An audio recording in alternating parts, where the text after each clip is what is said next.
各位弟兄姐妹，大家平安。 Shalom saudara-saudari yang terkasih. 感谢主带领我们来到他的圣殿来亲近他、歌颂、赞美他。 Kita bersyukur pada pagi hari ini kita boleh datang ke bait-Nya untuk bernyanyi memuliakan nama-Nya. 我们为什么要来教会做礼拜呢？ Mengapa kita harus datang ke gereja untuk beribadah? 是不是因为我们每个礼拜都来，所以就习惯了？不来不好意思。 Apakah karena kita tiap minggu datang menjadi rutinitas, kalau kita tidak datang menjadi tidak enak? 我们又来教会，等下牧师会找我，会跟牧师不好意思，所以一定要来做礼拜。 Kalau saya tidak datang, nanti pendeta malah cari saya. Kita sungkan sama pendeta. 我们来做礼拜，不是因为我们不好意思，不是因为我们习惯性的。 Kita datang beribadah di gereja bukan karena kita sungkan dengan pendeta atau karena semacam rutinitas. 正确的态度就是因为我们渴慕来到主的圣殿，来亲近他，来敬拜他。 Sikap yang benar untuk beribadah kepada Tuhan adalah kita sendiri yang haus untuk mencari Tuhan dan mendekatkan diri kepada Tuhan. 我们需要神的话语来引导我们，来塑造我们的灵性。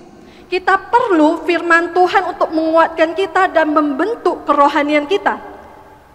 如果我们带着这样渴慕的心，我相信大家透过这个机会有所领受，有所得着，灵命可以成长。 Kalau kita membawa hati yang demikian, yang haus akan firman Tuhan, saya yakin dengan firman Tuhan yang kita dengarkan hari ini, kita akan mendapat berkat dan iman rohani kita akan bertumbuh. 我们今天要思想一个题目，就是反对耶稣。 Topik yang akan kita bahas hari ini adalah menentang Tuhan Yesus. 起自于约翰福音第11章45到57节。 Diambil dari kitab Yohanes pasal 11 ayat 45 sampai 57. 还没有听到之前，我们再次低头，我们进入祷告。 Sebelum mendengarkan khotbah, mari kita bersatu di dalam doa. 我们把这个时间全然仰望在你大能手里。我们求主，你透过你的话语向我们说话，因为我们需要你的话语来塑造我们的灵性，我们需要你的话语来引导我们走永生的道路，我们需要你的话语来提醒、教导我们、帮助我们。我们需要你的话语，好让我们懂得成为一个耶稣基督好的门徒。我们把这个时间全然的交托，我们这样祷告，是完全的奉靠耶稣圣名求，阿们。我们来看约翰福音第11章45到57节。 Mari kita buka Alkitab kita di kitab Yohanes pasal 11 ayat 45 sampai 57. 牧师单单用中文来读一遍。 Pendeta hanya akan membacakannya dalam bahasa Mandarin. 那些来看玛利亚的犹太人，见了耶稣所做的事，就都有信他的。 但其中也有去见法利赛人的，将耶稣所做的事告诉他们。祭司长和法利赛人聚集公会说：“这人行好些神迹，我们怎么办呢？若这样由着他，人人都要信他。罗马人也要来夺我们的地图和我们的百姓。” 内中有一个人名叫该亚法，本年做大祭司，对他们说：“你们不知道吗？都不想一个人替百姓死，免得通国灭亡，就是你们的益处。他这话不是出于自己，是因他本年做大祭司，所以预言耶稣将要替这一国死。” 也不单替这一国死，并要将神世上的子民都聚集归一。从那日起，他们就商议要杀耶稣，所以耶稣不再显然行在犹太人中间，就离开那里，往靠近旷野的地方去，到了一座城，名叫以法莲，就在那里和门徒同住。犹太人的逾越节近了，有许多人从乡下上耶路撒冷去，要在节前洁净自己。他们就寻找耶稣，站在店里彼此说：你们的意思如何？他不来过节吗？那时祭司长和法利赛人早已吩咐说，若有人知道耶稣在哪里，就要报名，好去拿他。亲爱的弟兄姐妹，耶稣在世的时候，他行了许多神迹，他也是传这个信息，传神的道，带着权柄。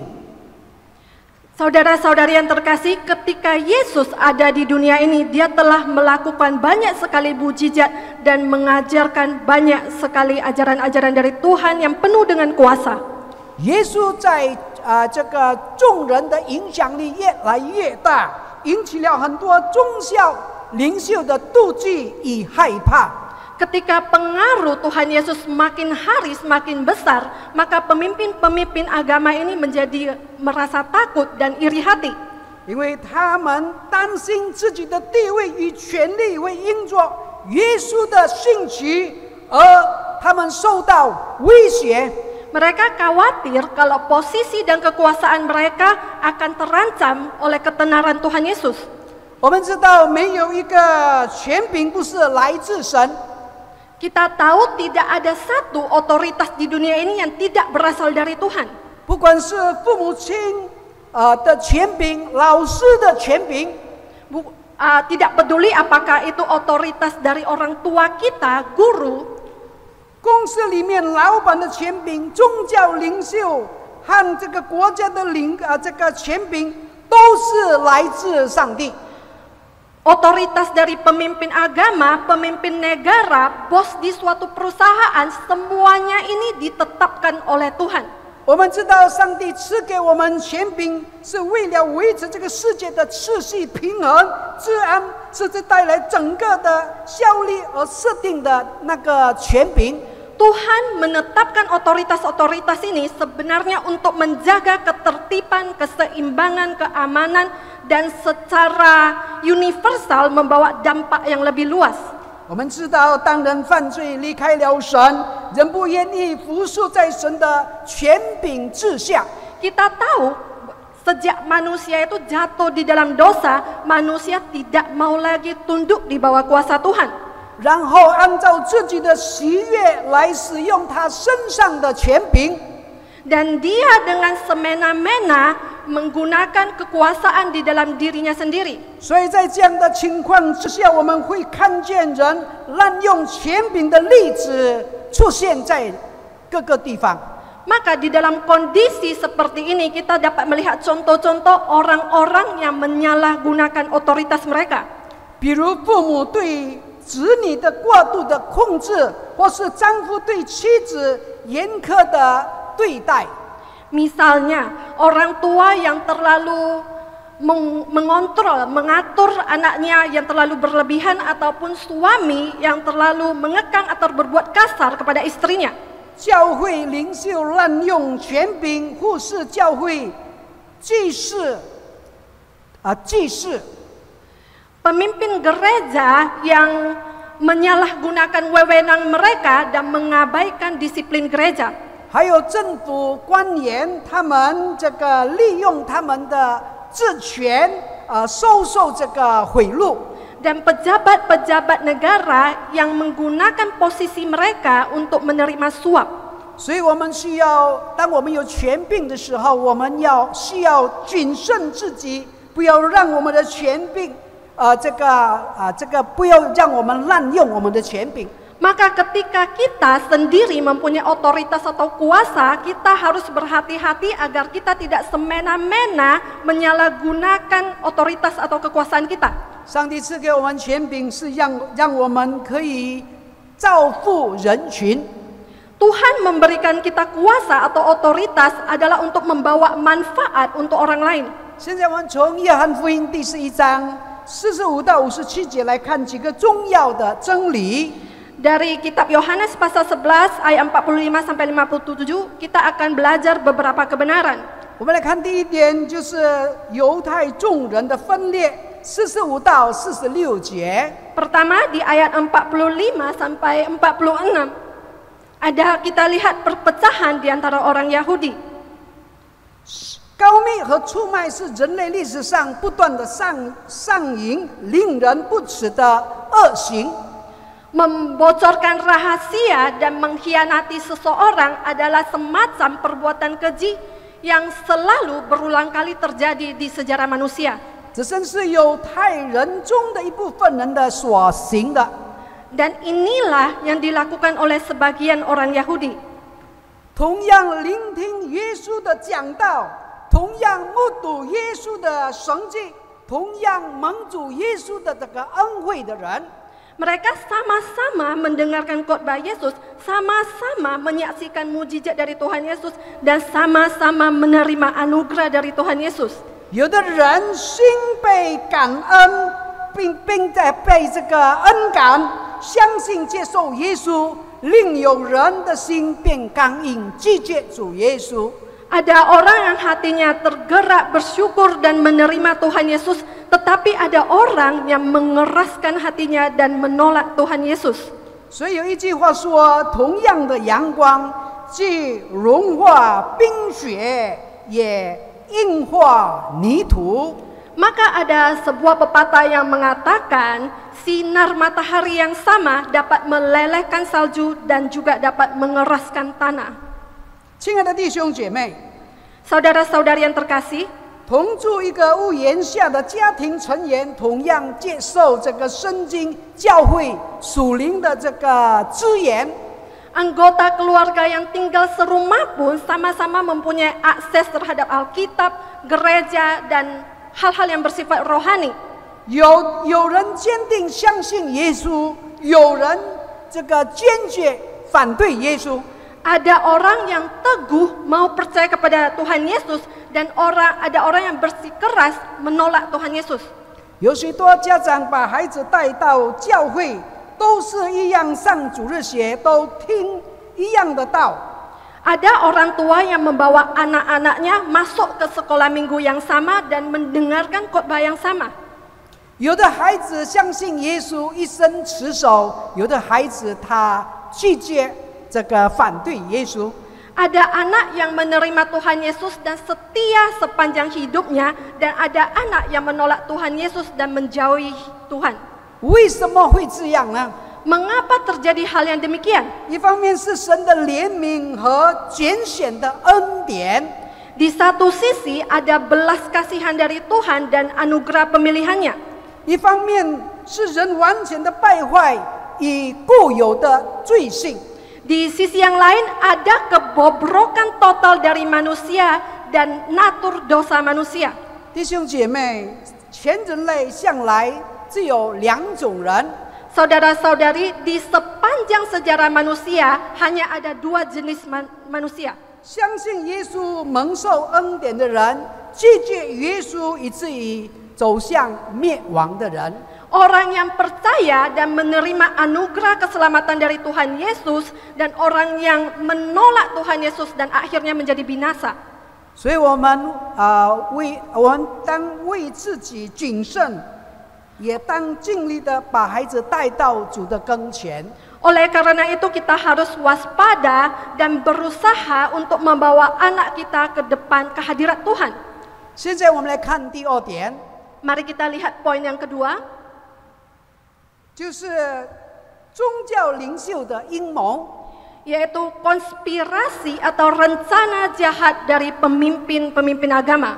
47到48节， Di ayat 47 sampai 48. 我们知道祭司长多为撒都该人，为犹太教的自由派。 Kita tahu bahwa imam besar itu kebanyakan adalah orang Saduki dan mereka adalah kaum liberal di dalam agama Yahudi. 他们是属于犹太公会的多数，在政治上握有权力，讨好罗马政府。mereka adalah mayoritas di dalam mahkamah agama Yahudi, dan mereka memegang kekuasaan politik serta berusaha menyenangkan pemerintahan Romawi. 他们是属于既得利益者的群体， Mereka juga termasuk kelompok yang mendapatkan keuntungan. 而法利赛人是犹太教的相对的保守派。 Sedangkan orang Farisi adalah kaum yang relatif lebih konservatif di dalam agama Yahudi. 属于公会中的少数政治上反对罗马政府。 Dan di dalam mahkamah agama mereka termasuk minoritas, mereka juga secara politik menentang pemerintahan Romawi. 这两个群体本来是互相矛盾，彼此这个关系不好。 Sebenarnya dua kelompok ini saling bertentangan dan hubungannya sangat tidak baik. 但是在反对抵挡耶稣的事情上，他们却同心合意联合起来，攻击耶稣。 Tetapi dalam hal menentang Tuhan Yesus, mereka menjadi bersatu untuk bersama-sama melawan Tuhan Yesus. 他们常常寻找主耶稣的把柄，这个千方百计的要贬损他、诋毁他，把信他的人赶出会堂。 Mereka berusaha keras untuk mencari kesalahan di dalam perbuatan dan perkataan Tuhan Yesus, kemudian mencari cara untuk merendahkan, memfitnah dia, dan serta mengusir orang-orang yang percaya kepadanya dari bait suci. 但现在怎样呢？ Tetapi sekarang apa yang terjadi? 祭司长和法利赛人都承认有关耶稣基督的基本的事实。 Orang-orang Farisi dan imam-imam besar ini mengakui beberapa fakta yang mendasar mengenai Tuhan Yesus. 第一，耶稣的确行了许多这个奇妙的神迹。 Yang pertama, Yesus memang sudah melakukan banyak mujizat. 第二，有许多人信耶稣，跟随主耶稣。 Kedua, memang banyak orang yang mengikuti Tuhan Yesus. 第三，他们承认他们抵挡耶稣无效。 Mereka mengakui bahwa perlawanan mereka terhadap Tuhan Yesus itu tidak efektif. 犹太宗教领袖所担心的是他们的切身利益受到威胁。 Apa yang dikhawatirkan oleh pemimpin-pemimpin agama ini adalah kepentingan pribadi mereka yang terancam. 他们的权力、职位、身份等受到挑战。 Seperti hak-hak kekuasaan dan posisi mereka yang ditantang oleh Tuhan Yesus. 可是很奇怪，他们从来不会思想， Tetapi mengapa mereka tidak pernah berpikir, 耶稣为什么能够行这么多奇妙的神迹？ mengapa Tuhan Yesus dapat melakukan begitu banyak mujizat? 为什么越来越多人跟随主耶稣？ Mengapa semakin banyak orang mengikuti Tuhan Yesus? 为什么主耶稣讲到这充满这个权柄？ Mengapa khotbah pengajaran Tuhan Yesus itu penuh dengan kuasa? 为什么他们对耶稣的质问：你们中间谁能指证我的罪呢？无言以对。 Mengapa ketika Yesus bertanya kepada mereka, siapa di antara kalian yang bisa membuktikan saya ini bersalah, mereka tidak dapat menjawabnya. 我们知道一切都是因着他们的这个傲慢与偏见，他们轻蔑地拒绝耶稣基督。 Kita tahu hanya karena kesombongan dan prasangka mereka, maka mereka dengan remehnya menolak Tuhan Yesus. 我们知道这个宗教的领袖多数很有钱， Kita tahu pemimpin-pemimpin agama itu kebanyakan sangat kaya. 在耶路撒冷有大量的这个房产， Dan di Yerusalem juga banyak properti. 祭司长和祭司可以利用犹太人的这个献祭购买这个祭物。 Orang-orang yang imam-imam dan para imam ini memperalat tradisi orang Yahudi yang mempersembahkan korban bakaran, 转换这个献祭专用的这个银钱等途径，获得大量的金钱。 melakukan penukaran uang dan cara-cara lainnya untuk mendapatkan untung yang sangat besar. 这里说我们的地图原文是我们的圣殿。 Di Alkitab dicatat tempat suci dan bahasa aslinya adalah bait suci. 对犹太人来说，圣殿是最重要的。 Bagi orang Yahudi, bait suci itu paling penting. 所以什么是圣殿呢？ Maka bait suci itu sebenarnya apa? 就是外观的东西， Itu adalah sesuatu yang bersifat fisik, penampakan luar. 象征爱惜物质以名义的犹太领袖。 Dia juga adalah sebuah simbol yang melambangkan pemimpin agama Yahudi yang mementingkan kekayaan materi dan reputasi.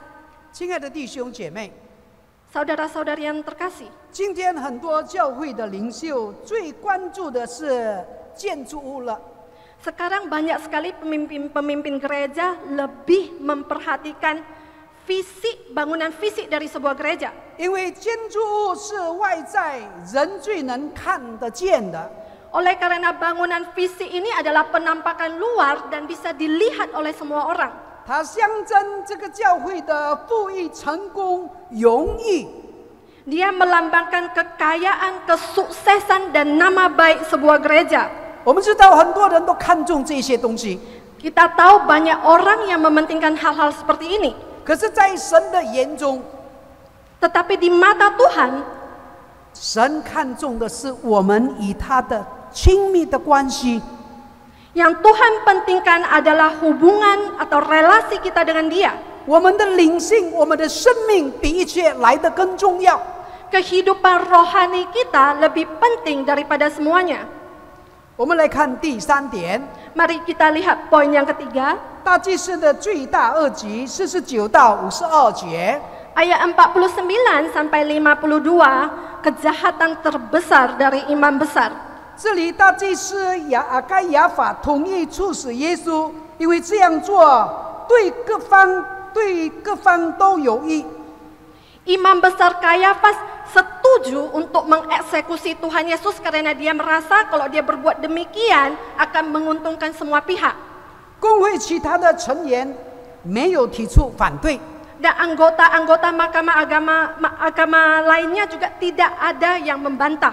在51到52节，约翰福音的作者告诉读者们，他这话不是出于自己，是因他本年做大祭司。 Di Yohanes pasal 11 ayat 51 sampai 52 dikatakan, hal itu dikatakannya bukan dari dirinya sendiri tetapi sebagai imam besar pada tahun itu. 所以预言耶稣将要替一国死，也不单替这一国死，并要将神世上的子民都积极归依。 Maka ia bernubuat bahwa Yesus akan mati untuk bangsa itu dan bukan untuk bangsa itu saja tetapi juga untuk mengumpulkan dan mempersatukan anak-anak Allah yang tercerai-berai. 这两段经文是施洗约翰在圣灵的这个漠视之下特别指出。 Rasul Yohanes secara khusus menekankan dua ayat Alkitab ini di bawah pimpinan Roh Kudus. 该亚法这话不是出于自己，乃是预言主耶稣的死。 Kata-kata Kayafas bukan berasal dari dirinya sendiri, melainkan sedang menubuatkan kematian Tuhan Yesus. 该亚法是出于他内心自私和这个歹毒的动机。 Kayafas sebenarnya mempunyai motif yang egois dan kejam. 为要维护他自己的权利与这个地位， Tujuannya adalah untuk melindungi hak dan kedudukannya sendiri. 他不惜杀人害命，也要坚持除掉耶稣。 Maka dia tidak ragu-ragu untuk mencelakakan dan membunuh orang untuk kepentingannya diri sendiri. 他要耶稣一人替死以保住以色列通国不至于灭亡。 Dia ingin Tuhan Yesus satu orang yang mati supaya seluruh bangsa Israel tidak binasa. 也就保住他自己大祭司的地位不至于动摇。 Maka dengan demikian posisinya sebagai imam besar tidak akan tergoyahkan. 然而极具讽刺意味的是什么呢？ Tetapi apa hal yang paling ironis? 该亚法出于阴险歹毒的动机，上帝是出于这个是此拯救的旨意。 Kayafas mempunyai niat atau motif yang jahat, tetapi Tuhan mempunyai kehendak untuk menyelamatkan. 开亚法是出于自私贪婪的邪恶，上帝是出于恩慈怜悯的大爱。 Perbuatan Kayafas itu didasarkan atas keserakahan dan kejahatannya, tapi pekerjaan Tuhan didasarkan oleh kasih dan kemurahannya. 开亚法是要耶稣为以色列人死，上帝借耶稣的死拯救了全人类。 Kayafas mau Tuhan Yesus mati untuk bangsa Israel, tetapi Tuhan berencana agar Tuhan Yesus mati untuk menyelamatkan seluruh umat manusia. 所以箴言书21章第1节说：“王的心在耶和华手中，好像轮沟的水，随意流转。” Maka di Amsal pasal 21 ayat 1 dikatakan, hati raja seperti batang air di dalam tangan Tuhan, dialirkannya kemana ia ingini. 在这里，我们发现神的计划不会因着人的犯罪而改变。 Di sini kita menemukan bahwa rencana Tuhan tidak akan berubah hanya oleh karena perbuatan dosa manusia. 甚至在抵挡神的权力面前，神的计划照样执行。 Bahkan di saat menghadapi pertentangan atau otoritas yang menentang, kehendak Tuhan itu tetap akan terlaksana. 耶稣被钉十字架是完全神的计划和这个耶稣顺服的结果。 Yesus mati disalibkan di atas kayu salib sepenuhnya sesuai dengan rencana Tuhan dan hasil dari ketaatan Tuhan Yesus. 我们看到每个时代都会有保护自己利益权柄地位的人。 Kita lihat di setiap zaman sebenarnya selalu ada orang yang berusaha melindungi kepentingan dirinya sendiri. 所以当我们读圣经的时候，一定要读出人，这就是看到人性。 Maka pada saat kita membaca Alkitab, kita harus bisa membaca natur manusia. 我们看到这些宗教领袖，他们是口是心非。 Kita bisa melihat pemimpin-pemimpin agama ini hati dan mulutnya tidak selaras. 口里说信上帝，其实他们并不信神。 Mulutnya mengatakan percaya, tetapi hatinya sebenarnya tidak percaya. 他们嘴里说盼望弥赛亚，其实并不盼望弥赛亚的到来。 Bibir mereka mengatakan sedang menantikan Mesias, tetapi sebenarnya mereka tidak menantikan Mesias. 他们担心的是人都跟随耶稣，都听耶稣，就不再听他们了。 Yang mereka khawatirkan sebenarnya adalah mengenai ketika orang-orang mengikuti dan mendengarkan Tuhan Yesus, maka orang-orang ini tidak mau lagi mendengarkan mereka. 他们担心他们的利益受到亏损， Mereka khawatir kepentingan mereka itu dirugikan. 他们所想的都是世界的事， Semua yang mereka pikirkan adalah hal-hal duniawi. 他们所讲的话就是要除掉耶稣的意思。 Apa yang mereka ucapkan semuanya adalah untuk menyingkirkan Tuhan Yesus. 求神可怜他们。 Kiranya Tuhan berbelas kasihan kepada mereka. 我们看第4点， Mari kita lihat poin keempat. 从那日起，耶稣上十字架的事破尽53到57节。 Ayat 53 sampai 57, mulai dari hari itu penyaliban Tuhan Yesus semakin dekat. 从那日起，就是拉撒路死而复活，这是一个关键性的神迹。 Mulai dari hari itu merujuk kepada peristiwa Lazarus dibangkitkan, dan ini adalah suatu peristiwa mujizat yang sangat penting. 因为这个带来了我们主耶稣基督要上十字架的事情破尽了。 Karena ini menandakan bahwa peristiwa penyaliban Tuhan Yesus sudah dekat. 之前只有一般或是一小部分的犹太领袖敌对耶稣。 Sebelumnya hanya sebagian pemimpin agama Yahudi yang menentang Tuhan Yesus. 现在是最高层领袖层要除灭他，要他非死不可。 Sekarang bahkan pemimpin-pemimpin tertinggi pun mau menyingkirkan dia, mau dia mati. 换一句话说，撒旦充满了那些领袖的心。 Dengan kata lain, iblis sudah memenuhi hati para pemimpin-pemimpin ini. 当一个人被魔鬼充满了他的心， Ketika seseorang hatinya dipenuhi oleh iblis, 他一定会不择手段去害人， dia akan menghalalkan segala cara untuk mencelakai orang 他要用最毒辣的手段来害人。 dan menggunakan cara yang paling kejam untuk mencelakakan orang lain. 所以这些领袖，他们不管这个人，不管耶稣是无辜，或是行了很多的神迹。 Maka orang-orang Yahudi ini tidak peduli Yesus apakah bersalah atau tidak, apakah sudah melakukan banyak mujizat atau tidak. 他们也不管耶稣是不是弥赛亚， Mereka juga tidak peduli apakah Yesus itu Mesias. 他们完全以自己的利益为主，不管3721。 Mereka hanya mementingkan kepentingan mereka sendiri dan tidak peduli dengan hal-hal yang lain lagi. 54节说，主耶稣再次沿着耶路撒冷往靠近旷野的地方去，到了一座城，名叫以法莲，就在那里和门徒同住。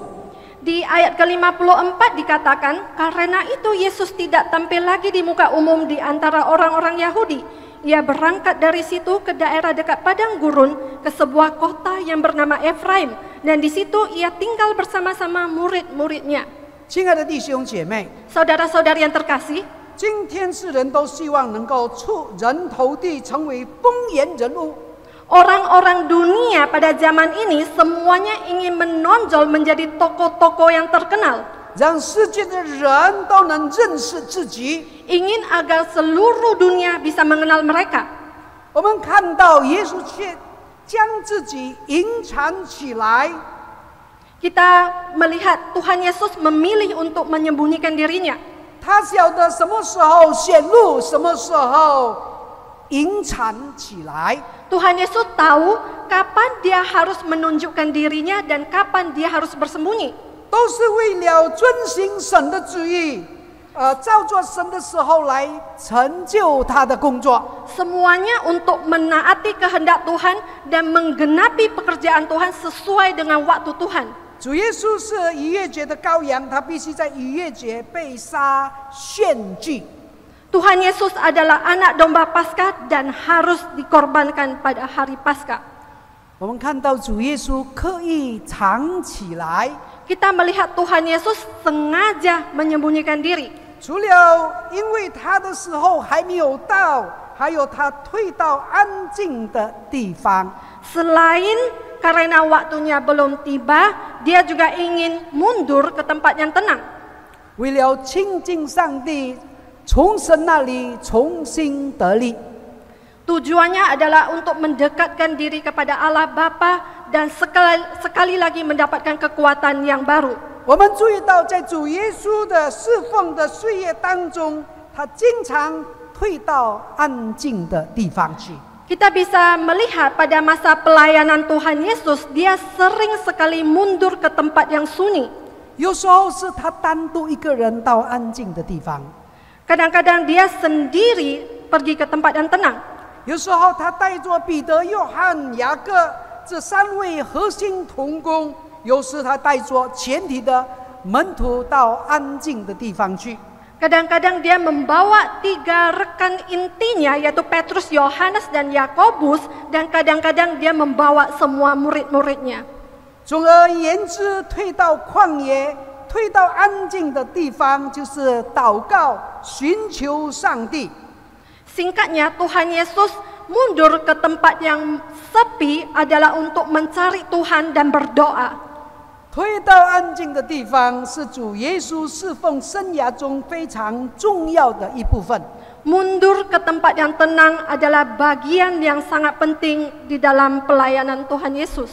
亲爱的弟兄姐妹， Saudara-saudari yang terkasih, 我们需要退到安静的时间地点，进行祷告，与神沟通。 kita juga perlu mundur ke tempat dan waktu yang tenang untuk mendekatkan diri kepada Tuhan, berdoa dan berkomunikasi dengan Tuhan. 因为退到安静的地方，可以帮助你更好的聆听内心和上帝的声音。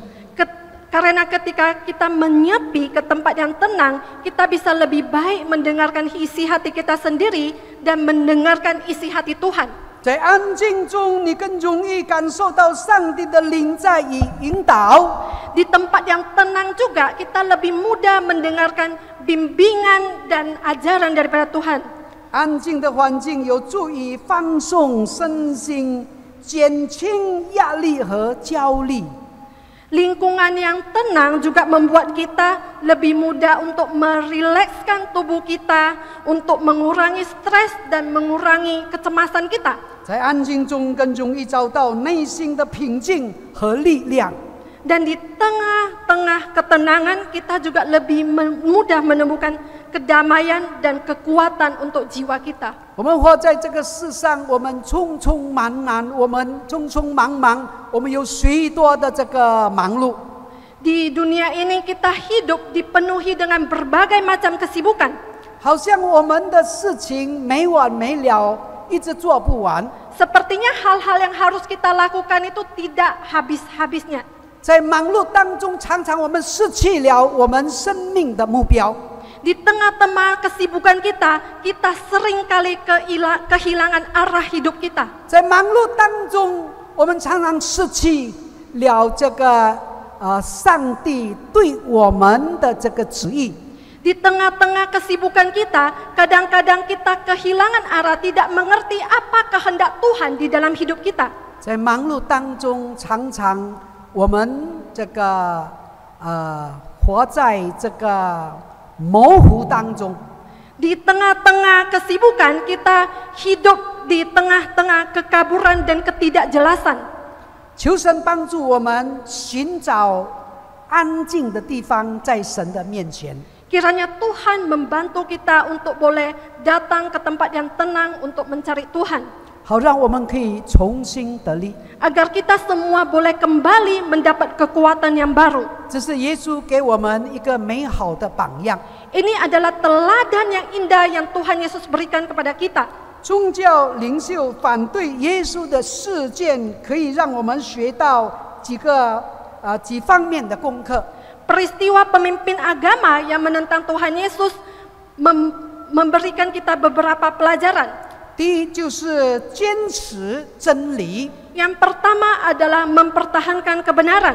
耶稣的教导和行为挑战宗教的这个传统观念和权威地位。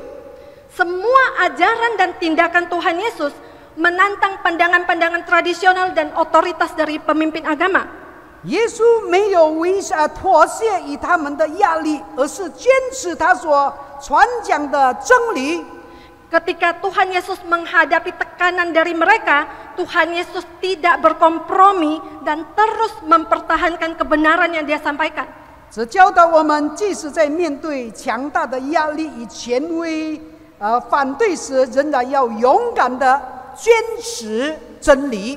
Ini mengajarkan kepada kita bahwa ketika kita menghadapi tekanan atau ada tentangan dari otoritas, kita juga harus berani mempertahankan kebenaran. 第二点，小心宗教形式主义。 Yang kedua adalah waspada terhadap formalisme agama. 宗教领袖们外表虔诚，但他们的动机往往是出于自私、嫉妒和对权力的渴望。 Para pemimpin agama mungkin dari luar tampaknya saleh, tetapi di hati mereka motivasinya seringkali ada kepentingan diri sendiri, iri hati, dan menginginkan kekuasaan. 他们常常禁食祷告， Mereka mungkin sering saja doa puasa. 他们常在十字路口在那边祷告，好像很虔诚一样。 Dan berdoa di tengah-tengah jalan dan tampaknya sangat saleh. 这提醒我们不要陷入形式主义。 Ini mengingatkan kita jangan terjerumus di dalam formalisme agama. 而是要关心内心的信仰与实际的行为是否一致。 Tetapi harus melihat apakah iman kita di dalam diri kita ini sama perbuatan kita apakah selaras. 是否我们的言行一致吗？ Apakah perbuatan dan perkataan kita juga sama. 我们的信仰与行为是否一致？ Iman dan perbuatan kita apakah selaras? 我们在礼拜天的生活跟礼拜一到礼拜六的生活一致吗？ Kehidupan kita di hari Minggu dan kehidupan kita di hari Senin sampai Sabtu apakah sama? 真正的信仰不仅仅表现在外在的这个仪式上， Iman yang sejati tidak hanya terlihat dari formalisme atau ritual yang tampak dari luar, 更在于内心的诚实和对神的顺服。 tetapi dilihat dari ketulusan hati kita dan ketaatan kepada Tuhan. 第三就是应对反对的态度。 Yang ketiga adalah sikap ketika menghadapi penentangan. 我们一个人不可能可以讨好所有的人，我们一个人不可能会讨好所有的人。 Kita tidak mungkin dapat menyenangkan semua orang. 也许在我们周遭有一些人会反对我们，对我们的看法他不同意。 Mungkin ada orang-orang di sekitar kita yang berbeda pendapat dengan kita dan menentang kita. 耶稣面对宗教领袖的反对和迫害时，表现出的是宽容、智慧与爱心。 Ketika Tuhan Yesus menghadapi penentangan-penentangan ini, yang dia tunjukkan adalah sikap kasih, sikap mengampuni dan penuh dengan kebijaksanaan. 他没有以暴制暴，而是透过言行来展示真理与爱心。 Dia tidak dengan kekerasan membalas kekerasan, tapi dengan kasih menunjukkan kebenarannya. 这教导我们在面对不公与反对时，要用爱心、智慧来回应。 Ini mengajarkan kepada setiap kita ketika kita sendiri menghadapi ketidakadilan atau penentangan, kita harus menghadapinya dengan kasih dan kebijaksanaan. 而不是陷入仇恨与这个报仇， Bukan 对 dengan 于这个应该是以德报怨。 bukan dengan kebencian atau balas dendam, melainkan dengan kebaikan membalas kejahatan. 第四，对信仰的深刻理解。 Pemahaman yang mendalam terhadap iman. 宗教领袖们对律法的理解是表面的， Para pemimpin agama memahami hukum Taurat hanya sebatas permukaan. 而耶稣这个强调的是律法的精神和内在的这个含义。 Sedangkan yang Tuhan Yesus tekankan adalah arti sebenarnya atau makna rohani dari hukum-hukum Taurat ini. 这让我们明白，信仰不仅仅是遵守一套的规则， Hal ini membuat kita mengerti iman bukanlah kita mematuhi seperangkat aturan-aturan atau hukum, 更是对这些规则背后的精神深刻的这个理解和实践。 tetapi bagaimana kita benar-benar memahami makna rohani dari hukum-hukum itu dan melakukannya. 求神帮助我们， Kiranya Tuhan Yesus membantu kita 在信仰生活中面对挑战的时候， di saat kita menghadapi tantangan di dalam perjalanan iman kita. 当我们的信仰受到挑战、反对的时候， Ketika iman kita ditentang oleh orang lain, 我们仍然可以保持内心的这个纯净和对真理的追求。 kita tetap boleh menjaga kemurnian di dalam hati kita dan boleh terus mengejar kebenaran. 像耶稣给我们的榜样，用这个宽容、用爱心、饶恕来这个面对他们。 Seperti teladan Tuhan Yesus, kita dengan penuh kasih untuk mengampuni mereka.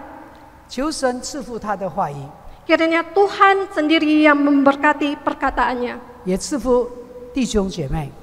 dan memberkati saudara-saudari yang telah mendengar firman-Nya. 我们进入祷告。 Mari kita berdoa. 天父上帝，我们满心感谢你。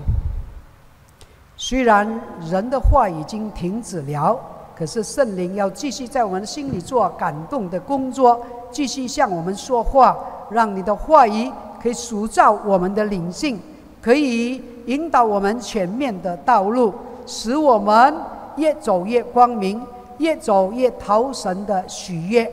求你自己帮助我们，使我们听到可以醒到，也让我们靠着神的带领，可以越来越成为耶稣真正的门徒，活出主的样式来。